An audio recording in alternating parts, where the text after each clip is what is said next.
Austin Halderman.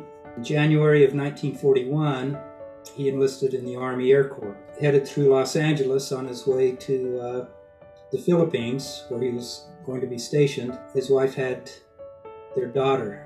I believe it was in May when there was the fall of Corregidor, which was the last main holdout. At that time, Austin became a prisoner of war and survives the infamous Bataan Death March. As the United States approached the Philippines, Japanese started withdrawing some of the prisoners, and he was put on board a prison ship. That ship was sunk by a United States submarine that didn't know it was carrying prisoners. His daughter, she said that one of her father's friends went back after the war to touch base and found out that his good friend Austin had perished. He ended up marrying Austin's widow and raising the daughter as his own daughter.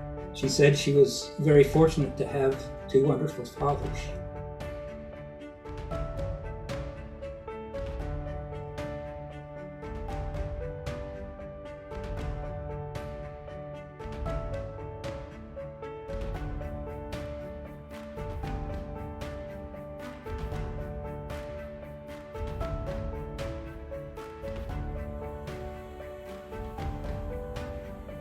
Well, the first thing is don't be afraid to do it.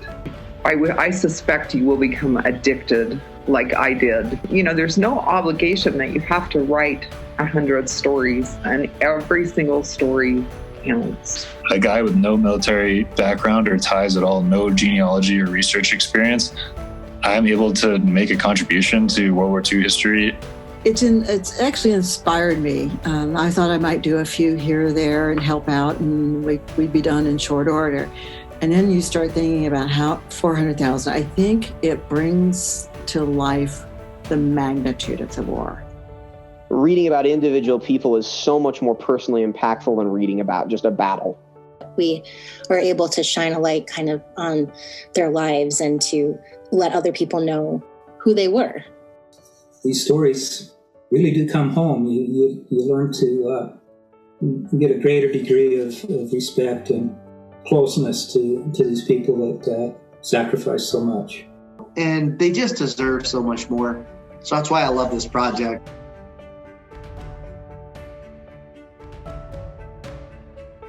We're developing a smartphone app. Anybody can scan a name off of any gravesite or memorial and get a link to these stories that are all in this common database.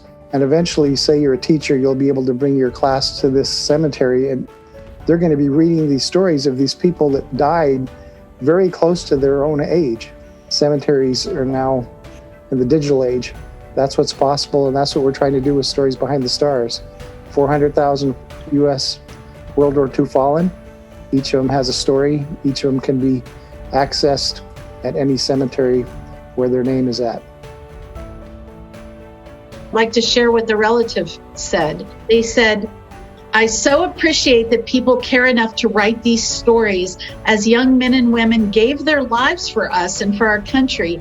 I know my mother and her sisters and brother and parents would be happy to know that someone cares enough to do this. Thank you and all the others who've cared enough to honor our heroes."